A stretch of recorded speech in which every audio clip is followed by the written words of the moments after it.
جس ٹاپک پر ہم گفتگو کر رہے ہیں اس ٹاپک پر اس منشا پر لانے میں جو ہم چاہتے ہیں، میں سمجھتا ہوں 50 سال کم سے کم لگیں گے۔ کتنے سال؟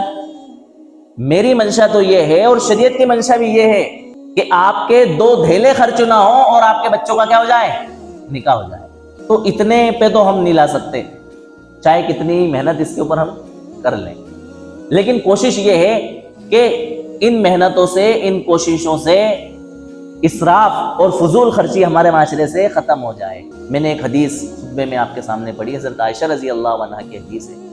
پیارے نبی صلی اللہ علیہ وسلم نے فرمایا، سب سے بابرکت نکاح وہ ہے جس کا خرچ سب سے کم ہو۔ کتنی پیاری بات آپ نے فرما دی 2 جملوں کے اندر۔ نکاحوں میں برکتیں نہیں ہو رہی ہیں، آئے دن خانگی زندگی کے مسائل وجود میں آ رہے ہیں، جھگڑے بن رہے ہیں۔ اگر ہم غور کریں تو سب سے بڑی وجہ جو ہمیں اس حدیث کی روشنی میں سمجھ میں آتی ہے وہ یہی ہے کہ شادی کے موقع پر جو ہم نے بیجا اخراجات کیے ہیں، فضول خرچیاں کی ہیں، اس کی نحوست ہمارے گھر کے سکون کو کیا کر رہی ہے؟ برباد کر رہی ہے۔ ساس بہو کی نہیں بن رہی، بھابھی اور ننند کی نہیں بن رہی، دیورانی اور جیٹھانی کی نہیں بن رہی۔ تو یہ تمام کے تمام مسائل اسی لیے آ رہے ہیں کہ ہم میانہ روی سے اور درمیانہ روی سے کیا ہو گئے؟ ہٹ گئے۔ ہم نے شادی بیاہ کو اپنی خواہشات اور اپنے ارمان اور اپنے جذبات پورا کرنے کا ایسا سنہرا موقع بنا لیا ہے کہ ہم ساری اپنی بڑاسیں اور ساری چاہتیں صرف شادی بیاہ کے موقع پر کیا کرتے ہیں؟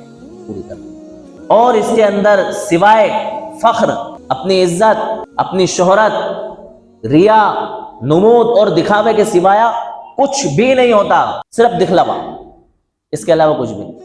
اس دکھلاوے کی ریت نے، اس دکھلاوے کے رواج نے ہمارے معاشرے کو اس مقام پر لے جا کر کے کھڑا کر دیا ہے کہ ہمارا کوئی پرسان حال نہیں ہے۔ اللہ تعالیٰ نے فرمایا وَلَا تُسْرِفُوا، فضول خرچی نہ کرو، إِنَّهُ لَا يُحِبُّ الْمُسْرِفِينَ، فضول خرچی کرنے والوں کو اللہ تعالیٰ پسند نہیں کرتا ہے۔ یہ فضول خرچی کر کے ہم اللہ کے محبوب بن جائیں گے؟ فضول خرچی کر کے ہمارے بچے اور بچیوں کے نکاح میں برکت ہوگی؟ فضول خرچی کر کے ہمارے بچوں کی زندگی سکون کے ساتھ اور آرام کے ساتھ گزرے گی؟ فرمایا وَلَا تُبَذِّرْ تَبْذِيرًا، بالکل بھی فضول خرچی نہ کرو، إِنَّ الْمُبَذِّرِينَ كَانُوا إِخْوَانَ الشَّيَاطِينَ، فضول خرچی کرنے والے شیطان کے بھائی ہیں۔ اللہ تعالیٰ فضول خرچی کرنے والوں کو کیا کرائے؟ شیطان کے بھائی۔ وَكَانَ الشَّيْطَانُ لِرَبِّهِ كَفُورًا، شیطان تو اپنے رب کا ناشکرا ہے۔ تو کیا تم بھی شیطان کے بھائی بن کے اپنے رب کے ناشکرے بننا چاہتے ہو؟ یعنی کہ آپ بھی ناشکرے لوگوں میں اپنے آپ کو شامل کرنا چاہتے ہو، اللہ تعالیٰ کے ارشادات کے، اللہ تعالیٰ کے فرمودات کے خلاف کام کر کے؟ اس لیے میرے عزیزوں، اس وقت میں سب سے زیادہ ضرورت ہے ہمیں اپنے شادی بیاہ کے اخراجات کو کم کرنے کی۔ ابھی جب میں نے یہ اسراف کی بات کری تو مجھے یاد آیا کہ اگر ہمارے وہاں بچی کی شادی ہے تو 50 ہزار روپے کے تو صرف جوڑے آ رہے ہیں۔ کس کے لیے آ رہے ہیں؟ کیوں آ رہے ہیں؟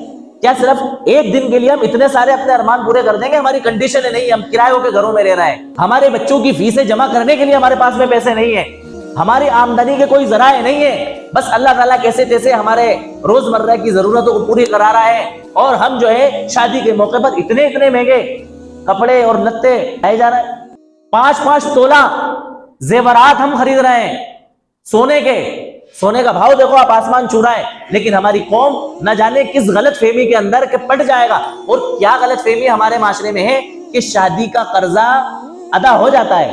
یہ ایک رواج بن گیا ہمارے معاشرے میں کہ شادی کا قرضہ رہتا نہیں ہے، بلکہ کیا ہو جاتا ہے؟ چکا دیا جاتا ہے، اور اس میں برکت ہوتی ہے شادی میں، اس کی برکت سے انسان اپنے ان قرضوں کو کیا کر دیتا ہے؟ چکا دیتا ہے۔ یہ غلط فہمی، یہ عوام کی سب سے بڑی غلطی ہے۔ اللہ تعالیٰ ہم سب کو سمجھنے کی توفیق نصیب فرمائے۔